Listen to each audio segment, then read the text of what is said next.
دا اوس څنګه ژوند دی بیخي ستړی ژوند دی اوس چې دغه سالون زما وای ما اوس د ودو کرایه راټولولی کانتین جلا و پارکینګ جلا و هغه موټران چې ګلپوشکي هغه جلا و ما اوس پیسې راټولولی دا خبرونه ژوند و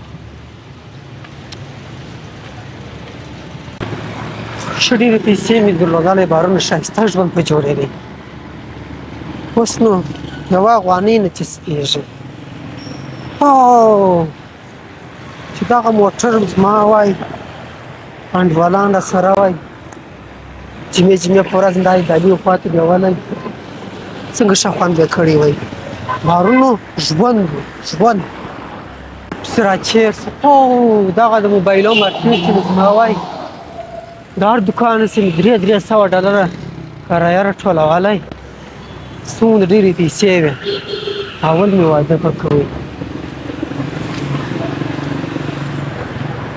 بارونو ژوند و خپلوان ته مې ښه پایه پورته وای ښه ډېرې پیسې به مې درلودلی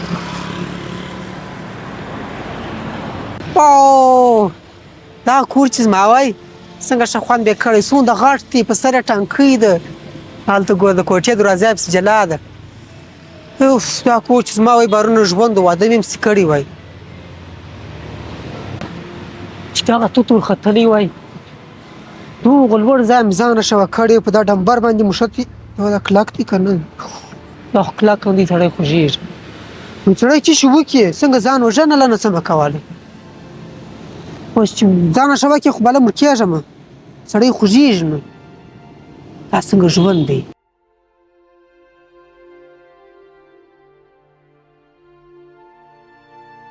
دی بیا ګوره دی زما په رقم دی هم بیکاره دی هم مفلسه دی او تر ما ډېر خوشحاله دی چې دا مې ولې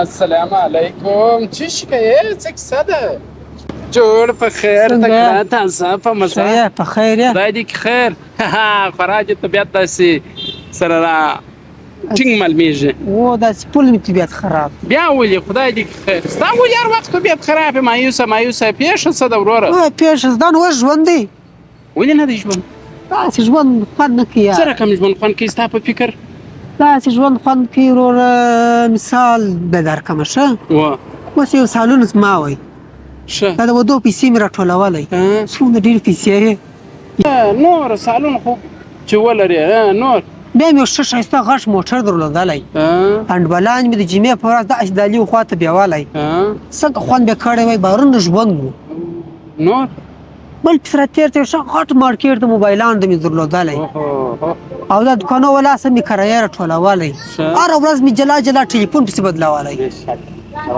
بارونه ژوند و نور نو چې ښه ښایسته غټ کور وای یو واده یې پسې کړی وای کوچنیان مې پسې پیدا سوي وای بارونه ژوند و اوس نه دی ژوند یا بس دا به ژوند دی زما وروره که اوس به زه څو مثاله تاته درکړم دا زما په رقم مثالونه راسره منې بیا نو بیا خو یې در سره منم تا چې زما د ومنل زه هم در سره منم ښه ورته وګوره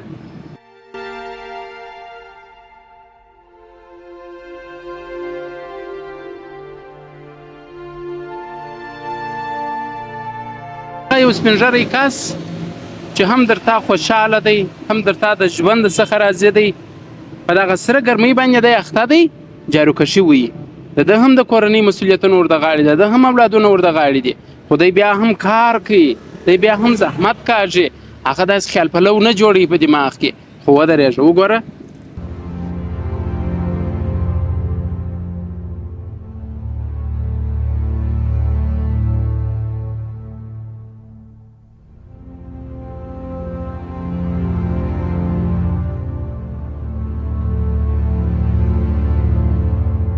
ودرېدی دغه موچي دا سپین ږیری دی در ما او تا هم خوشحاله دی هم په سرت شکر جوړ دی او هم یې طبیعت راسته دی، هم یې شکر کښلی دی پر د خپل حالت باندې.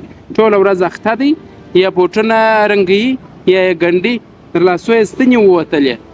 تر ما او تا خوشحاله دی، تر ما او تا راضي دی، سپین ږیری دی. ما او تا ځوانان یو، خیال پلو جوړوو، خیال پلو. ودرېږه، یو بل څوک هم در باندې وینمه.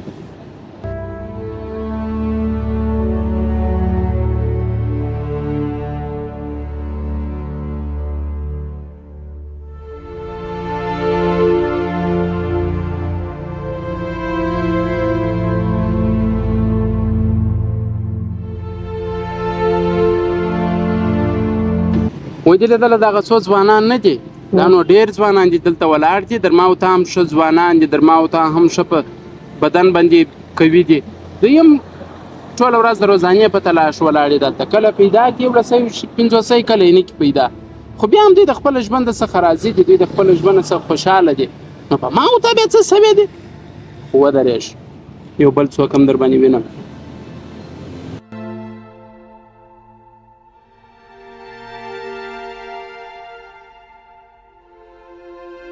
وایي دې دی دا ځوان پر باسکل باندې ګرځي، د یو خواري په تلاش دی.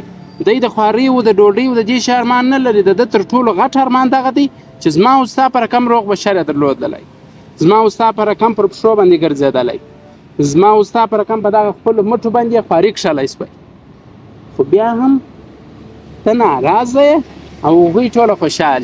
زه داسې نه وایم چې هغوی د خدای پاک جوړ لري، هغوی د خدای پاک آباد لري. تو خو شکر دی پر د خپل بدن باندې شکر وکړه. زما ورورکه تا روزانه کړې ده؟ یا تا مچګرات کړی دی؟ یا تا د بل خبرې ولیدې؟ یا ولې یوسم خلاصه سول. که چیرې ته د بل خواري ونه کړې، ته د بل خبرې پر ځان یونسې، ته د بل درد و خشکې پر ځان یونسې، ته به ټول عمر دغسې پاته بس په فکرو کې به چې دا سرای زما وای، دا کوټۍ زما وای، دا موټر زما وای. په دې سر نه سر ورځي قربان دي سمه. کار وکړه، پر خپلو مټو باندې زور راوله.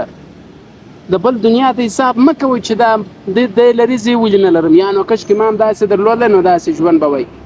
ژوند انډیواله یوازې تر پیسو تر سرایو تر دې پورې مه محدوده وه.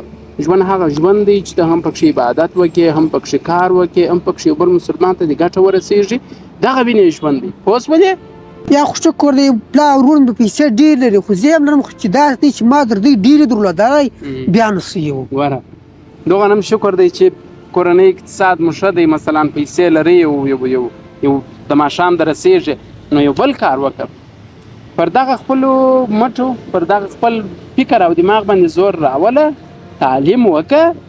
تعلیم چې دې وکړي، د تعلیم په زور بیا ته کولی سې چې هر څه لاسته راوړې. که نور نه یې د دغه خیالاتو فکرو د دې شیانو څخه به وتلی زما ورورکه. یو څوک به دې درک کړي، یو څوک به دې احساس کړي. هغه کسان چې معیوبه دي، هغه کسان چې روزانې کوي، هغه کسان چې بیکار او بېروزګاره دي، هغوی خو به دې درک کړي. ته دغه ناکب ګرځلاوه څخه نن پر دې چوک باندې ګرځه، نن پر دې چوک باندې ګرځه، تر دې خو به وتله. تعلیم وکړه، تعلیم ته مخه کړه زما ورورکه. ښه نو تا تعلیم کړی دی؟ شکر. نو بیا ولې داسې پنډې غټې پیسې نه لرې، موټر نه لرې، داسې غټ غټ کورونه و مارکیټونه نه لرې، نسبتونه لا جلا ماته کوي چې تعلیم وکړه. په تعلیم کې کېدلی نو اوس به تصب لاړم. ستا نصیحت پر ما دوسې وغمېدی چې څه درته ووایم.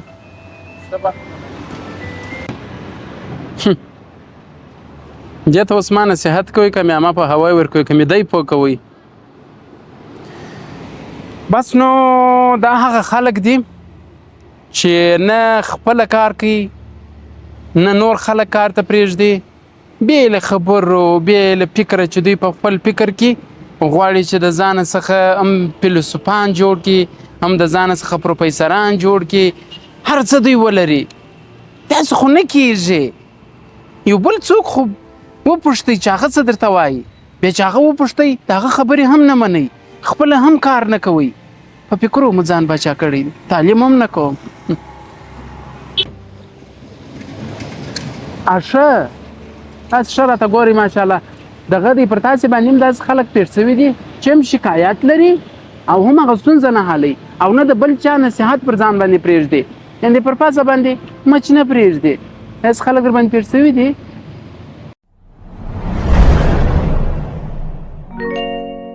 له هیواد میډیا سره اوسئ.